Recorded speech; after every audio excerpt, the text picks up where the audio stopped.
This is your That's it. first. It's your first Yeah, album yeah, that's my on album a right there. on a major. Yeah, Well, you was on Atlantic on Records, bro. Atlanta Yes, on on Atlanta Atlantic. Records. Oh, Look at the Atlantic. logo. Atlantic is right there, the logo right there. Oh, that's crazy. Bass Bunny the Girl presents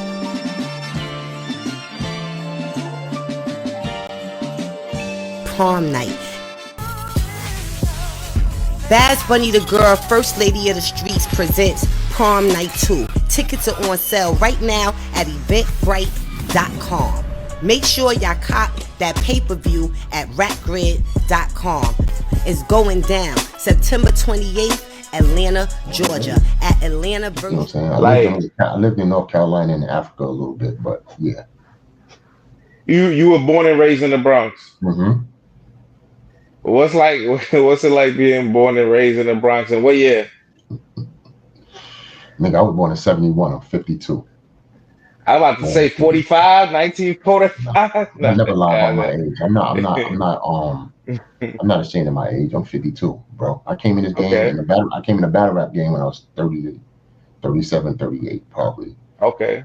and shit like that. And before battle rap, like I said, I've been doing this hip hop thing for like since I was like 17, 16, 17. That's a lie. Rapping, like I used to be an artist. I used to rap. Rapping, I was doing that since 12, 13, 14. And around that time, I went to boxing. So professionally, and I was signed by Sylvia Rome at Atlantic Records with my group, MOF. Um, Kevin Woodley was my A&R.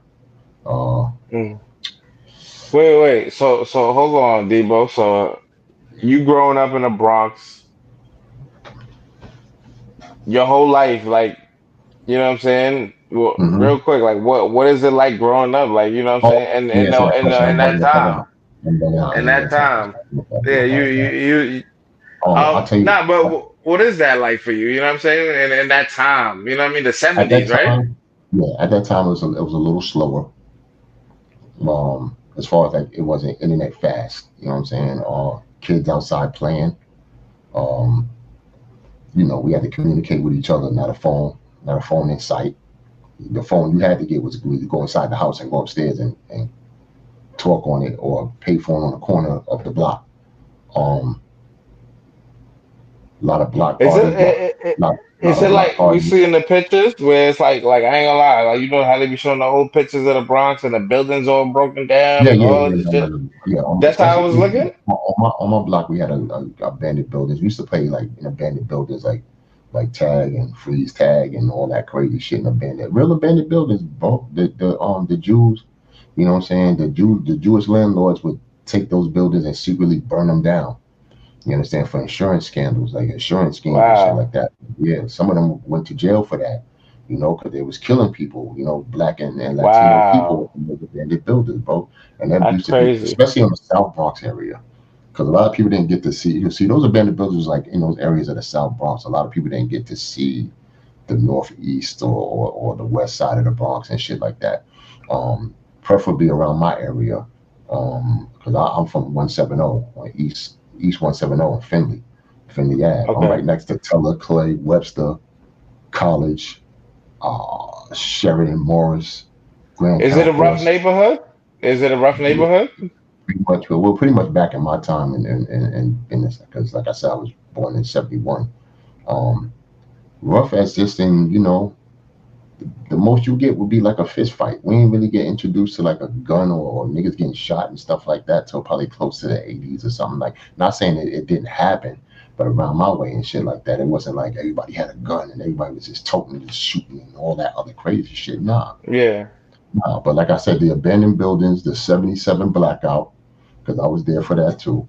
That's when everybody was looting on Fordham Road, going to the record shop stores and shit, stealing equipment and all that shit, speakers, turntables, records, all that. That was the 77 blackout. That was extra So crazy, like blackout, so blackout. when you look at that time, are like where's the state of black people? I know you're young. I know you're very young. But Hmm. do you remember the state of like where we're at as a people? Like, you know what I'm saying? Just the feel of it. Um, the state of black people, especially in my neighborhood, was cool. You know what I'm saying? It was more of a black community and stuff like that. Very little Spanish people, not too many white Okay. people and shit like that. But it was cool. A lot of people got along and shit like that. You know what I'm saying? Like I said, a community and whatnot. And that was changing a little by little when you see more Spanish people come around. When I say change, not saying for the worse or you know what I'm saying, even for the better. It was just a change, cultural shift type of thing. And that was like more towards the late 80s, early 90s type of thing. But as far as black people, man, we had what I say the black power experience and stuff like that kind of died down in the 60s, which I was really around, obviously, because I wasn't born in the 60s. But you know, a little bit. It wasn't really the I'm proud to be black and all that kind of stuff like that. But at that time, it was so much civil rights movement and stuff going on in the 60s. It really didn't have to hit home hard like that in the 70s because we got up in a sense they got a point across. You know what I'm saying? It feel like okay, we could live cool in the 70s and shit is not too crazy and shit, especially in the neighborhoods like in the Bronx and stuff like that. We was in urban neighborhoods where black people and Hispanics were mostly black people. We didn't really have to fight for the fight the power, if you will, and shit. The most we'll ever see a white person will probably be a cop or something like that, Mm, damn. So when you or growing or your up, or your, or your Jewish landlord. or the Jewish landlord, that was always the relationship, huh? Yeah, um, but like you know what I'm saying. Mostly in that time, park jams. Um, I seen hip hop grow. You know what I'm saying since then. Even though I was obviously 71, I was just born, but like along that lines around 4, 3, 4, 5, 6, 7, 8, 9, 10. I remember a lot of things and stuff like that when it came to like hip hop because that was my first love was music like and what hip you hop. remember? How you remember shit at 3, 4? Like Yo, you. because I used to be taken to those bar jams. They used to grab me up and I would be on a cousin's shoulder or something like that while everybody would be around and DJs. And my brother was a DJ. Shout out to my brother and shit, Dre. He was a DJ and stuff like that. So he used to be the hottest DJ on the block. So they would take me to the park jams and I would just look and be like, oh shit, this is going on. That's the vibe and whatnot. And that was the community. Because back then it wasn't really no beef and shit like that unless motherfuckers. The most beef people would get into back then would either be over a girl or over biting a style, whether graffiti or breakdancing and shit like that, or over some records and shit like that. You know what I'm saying? And then Hmm. you would have your occasional gangs like the you know what I'm saying the gangs and stuff like that, but they really you would rarely see them around and shit like that. They would take that somewhere else to do all that extra shit. What kind of gangs was out here? Say it again. What was the name of the gangs, if you remember? You talking about Like, like the bikers, like the Hell's Angels, or the Black Spades and stuff like that, or these was um, white dudes or black dudes? well, Hell's Angels would be mostly like Hispanic, like Latino gangs, like the Puerto Ricans mostly and shit like that. If I remember, and like the Spades and stuff like that would be the black gangs and whatnot. There were more gangs, but they fizzled out. Those are like the gangs I just mentioned were like more of the ones that were like kind of like consistent, if you will. um, so you going through the park jams? Like, when did you get like like into it? You said 17, so the whole time, who's your like your artists is like growing up? Um, like in the park jams, like I said, you would see mostly it'd be the DJs or like my brothers and them playing records and stuff like that. You would hear records. We ain't really get to see any MCs yet until like later on and shit. Well, at least for me and shit, for me to recognize and understand, oh, who's this person? Like, you know what I'm saying? Like a Coke Rock or Debbie D or Shy Rock or, Cold Crush, you know, Furious, Jazzy Flash and the Furious Five. If I'm saying it, I'm bugging the fuck out. Mel and Yeah. Scorpio, Melly Mel, Scorpio, and them and shit like that. So those people and shit, you know what I'm saying? When they was on the, not say on the bill like a flyer, but when you hear they in town or they they you pulling up. You know what I'm saying? And all you Mm. gotta remember too, it wasn't just mostly park jams. It was also like considered disco clubs and shit. That's what we call them back then. It was like disco clubs, like the Fever. or the T Connection, or just like clubs like that and shit, like the Parrot and stuff like that. The Castle, which in the Bronx and shit. It's just like different places and whatnot that these cats would go in the clubs and do they records or do they routines and shit like that. You feel me? Back then, I can obviously be in those motherfuckers. I was too young to be in that motherfucker, but when I was able Yeah. to move around, saying I was able to, rock out. Um, so you watching all of these things happen and everything like that. Who inspired you to start writing? Um, I would say a cat by the name of June Love. He was one of the first MCs I would ever uh, come across, and he was like a family friend. What's crazy is he got killed at a spot in the Bronx called Munch Time. For those who know the Bronx, Munch Time is on 170, right there in Jerome, between Jerome and Walton and shit, or Walton or Townsend, one of the two around there. Like I said, I've been in the Bronx in a minute, but everybody knows Munch Time. You know what I'm saying? Unfortunately, my man June Love, may he rest in peace. He was one of those ones. He was one of one. He had the him and Slick Rick and Dana Dane had the same type of style with the Kangos and all that stuff, story rap telling and all that. He used to bring a lot of cats to the block. From Slick Rick, Dougie Fresh, more people and shit. I can't name them off the top, but more people. But unfortunately, like I said, he got killed. But he was my inspiration. But he was like, yo, wow. So, I used to like mimic shit that he would say or something like that, and go off from there and write my own shit and whatnot. So it was more in house on the block that I got inspired before I got inspired by anybody on a record. Mm. And you said around 17 you got signed, so you was kind of nice, Debo. Like, come on, man. You had some bars for us, man. Yo, I heard check your it. diss song. You know what Nah, I I used to cover some fun shit, man. Some bullshit I was just putting out there, but no, it was nice. Still nice. You know what I'm saying? But Once an MC, always an MC type. Yeah. hmm, I said once an MC, always an MC always type an of MC. thing. You know what I'm saying? I mean, you got to sharpen your pen. You know what I'm saying? It's but it's like riding a bike. You fall off, you know how to ride again and shit like that. If I like really want to get into it, and come back with something crazy, I could do that. You know what I'm saying? That's not a problem. The only thing you'll go off on is because of my age and who I am. I came in this game not being an MC, so y'all don't know that. So y'all look at me different. Like, what's this nigga trying? You know what I'm saying? Y'all look at me as a Yeah. label. Y'all look at me as a person that's been signed and sold records and been over here and toured the You world. signed, sold records, and toured the road. Yeah, You did all that shit, Debo, for real? right. Yes, sir. Word?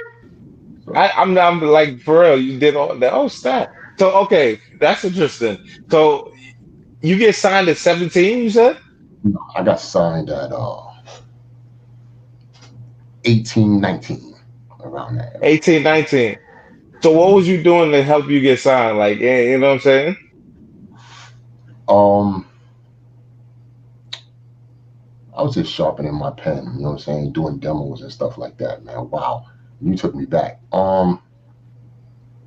I was running with one of my family members and shit. His name is Tony Tone. He had a record deal before me, and I was literally a dancer and shit like that. To be honest with Tony you, Tone. Tony Tone sounds familiar. yeah, Yeah. but not the Tony Tone who cold crush and shit. I'm talking Oh, about okay, Tony okay, Love. You know what I'm saying? He's actually okay, Tila Rock. He's Tila Rock's brother. Which they're my family members, they brothers and shit like that. You know what I'm okay, saying? okay, Tila Rock and shit. He had the song called "It's Yours," that shit, and whatnot. okay. Commentary, illustrating, descriptive giving, adjective expert, that shit, right? And what a lot of people don't know is Tila Rock's brother is also Special K from the Treacherous Three. You know what I'm saying? Which Mm, is Kumo D's partner in LA Sunshine and shit like that. So Tony Tone, which is my family, he had a record deal with a group called Style, and he was signed to Select Records and shit. You know okay. what I'm saying? So I was running with him as far as industry wise and shit like that. I had one foot in the street, one foot, doing that music shit for a minute, and then I came across my man Pearl and shit. Me and him was running the streets heavy, but we never knew that we rapped. So one time he heard me and I heard him. You know what I'm saying? We was rhyming and shit, And the nigga was like, oh shit, you know what I'm saying? I was like, yeah, let's do some shit together. We, became a group. So make a long story short, we got to a manager, you know what I'm saying? He had the clout, you know what I'm saying, to get us through the doors. And me, my partner, my other partner, whose name is Royal Tech and shit, Colombian dude and shit, we pretty much got into a conference room, jumped on a conference table, and started rapping and shit for all the heads at the night On some Bobby Schmurder shit. on some DeBell McAfee shit, because I was the first one, nigga. I was back I then. know, You I know know, right? what I'm saying? Wild kid, yo. I was a bug out back then. Like if you think I'm bugged out, B, trust me, trust me. For no reason, I'm fighting. I just had a lot of shit with me. But yeah, we jumped on the conference table and shit, started rapping. Sylvia Rohn, if you don't know who Sylvia Rohn is, she's the head of WIA, which is Warner, Elektra, and Atlantic Records. You know what I'm saying? She was just there bobbing her head like, I like these guys. You know what I'm saying? And she said, sign them. I like them. And we got signed. Like I said, our A&R was Kevin Woodley and shit Just like like that. that? Yes. Yes. You know what I'm saying? But you got to remember, though, you know what I'm saying? It took me a long time to get there. Talk about hundreds and millions of demos, years and years of perfecting my craft and shit like that. You know what I'm saying? But you're So, like, 19. You're 19. How many years are you well, putting you in got to the remember, game? like I said, I was serious about my shit since 13, 14 years old, 15, 16, like Okay. growing. You know what I'm saying? So, even back then, Okay. I wasn't a big deal and shit like that, you know. And like, I just remember that one day I seen the Atlantic record cover, and I was like, yo, for some reason, I'm gonna be on this label. And lo and behold, I got on that label. I was like, oh shit, like that's That's crazy. crazy. That is crazy. That's manifestation in its truest form. Matter of fact, Oh, I think I got it. Yeah, this was let me it. see. Hold on, I'm bugging. Yeah, Right there. yeah, right there. Yeah, This is your that's it. first. It's your first Yeah, album yeah, that's my album on right there. on a major. Yeah, on Well, a you was Atlantic on Records, bro. Atlanta Yes, on on Atlanta Atlantic. Records. Oh, Atlantic. Look at the Atlanta. Yeah. logo. Atlantic is right there, the logo right there. Oh, that's crazy. Atlantic Records. Look at the logo. Oh, snap. Yeah, And what year is this? that's me. That's my other partner. What year is this? This is 93. 93. 93. So Pac was out. You know what I mean? Say it Like again. I said, so Pac was out. There was a couple. You know what I mean? Like Yeah, I met it Pac a was. couple of times. I remember the first time I ever met Pac. Hold on, let's see. Here's the Oh, nah. album sleeve, and all that. Let me show you how much of a bug out I told you I was. Look at me. Look at what I'm doing. I I got can't the. really tell. I'm What trying to is? get it. Well, anyway, it's like I got my pants down and shit like that. You know what I'm saying? I Oh, was a okay. You bug. just wilding. Yeah, I was just a wild nigga. You know what I'm saying? Yo, So, you. Hold on. All right. So I want you to rewind real quick, right? Because you said something like you was in the right. streets and you, like, what you doing? Like, statutes of limitations. So don't say nothing crazy. You ain't trying to blast yourself out here. I'm Hmm. talking shit, but like seriously, like, what was you out here doing? Like, you know what I mean? Like that had you caught up. Like, was it like, why? How'd you even get caught up in the streets? You know what I mean? Um, I'm not gonna tell you some real rough, traumatic story and shit like that, man. It was just a lot of time on my hands and shit like that. You know what I'm saying? My mom Okay. was doing 5 thing, having 2 jobs. So when you're a child and shit, like just in the crib and shit, you want to go out there and explore the world, and that's what I did. So you know what I'm saying? I was just everything. I can't be out here blaming other people and say I had to be accountable for every fucking thing I did and shit like that if I did it and whatnot. So pretty much I was just on my own out there, exploring the world and shit and trying to grow as a person and shit. You young, you're 17, 18 and stuff like that. You're just trying to find yourself and shit like that. So I was into a whole lot of things, boxing, um, and music and all that shit, and just hanging out with a bunch of niggas and shit that was just rowdy and running the street too and shit. So that was just a savage time because back then it was just all about your rep. Like, yo, nigga, like, can you really get busy with the hands? Because you not stay off them streets. You know what I'm saying? So I was into the gang shit and all that. I was like, You was in a gang? I ain't going with you, I was, but I got out of that due to music. Thank God. You know what I'm saying? So I'm saying, that. What got you? What got you? How'd you get caught up in the game? Like how'd that happen? It, Um, it, I'm not gonna lie to you. Now it's not even getting into it. I was actually the leader of the gang. Like, oh, I you was the one that put the okay? shit together. Like, you know what I'm saying? Me, like one or two other cats and shit like that. So, um, What was the game called? no, I ain't telling you that, He said bro. they might link us I'm in the not telling you that. Bronx. Some people, if they see this, they know what's up. They trust me, they know what's up. But that's the thing. This is not of my era. I'm in the What do you mean? 90s. I'm in the 90s, 2000s. You understand what I'm saying? So the people that's of my age, remember I'm 52, so a lot of things lapse. It's like 20 years.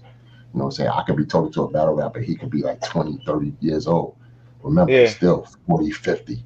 You understand what I'm yeah, saying? So you're not gonna remember my era because they not either. Remember when Dawn Diva and all that shit came out, and niggas was yeah. like, "Oh, Billy did this in the past. This person did." You know what I'm saying? This, that, and the third, and all that shit.